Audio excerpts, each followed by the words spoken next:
ছাদ বাগানে থাই মিষ্টি তেঁতুল চাষ। থাই মিষ্টি তেঁতুল বা সুইট টামারিন্ড দেখতে বড়, রসে ভরা ও কম টক। ফেব্রুয়ারি-মার্চ মাসে বড় টবে বা ড্রামে চারা রোপণ উপযোগী। বালুকাময় ও জৈব সারে সমৃদ্ধ মাটি সবচেয়ে ভালো। পানি নিষ্কাশন ভালো থাকতে হবে। গোবর, ভার্মিকম্পোস্ট ও অল্প পরিমাণ টিএসপি ও এমপি ব্যবহার করুন। সপ্তাহে 2 বার নিয়মিত পানি দিন, অতিরিক্ত পানি জমতে দেবেন না। গাছের আকৃতি ঠিক রাখতে ছাঁটাই করুন, এতে ফলন বাড়ে।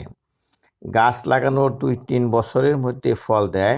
গাছটি পূর্ণ রোদ পছন্দ করে, ছাদ বাগানের জন্য উপযুক্ত।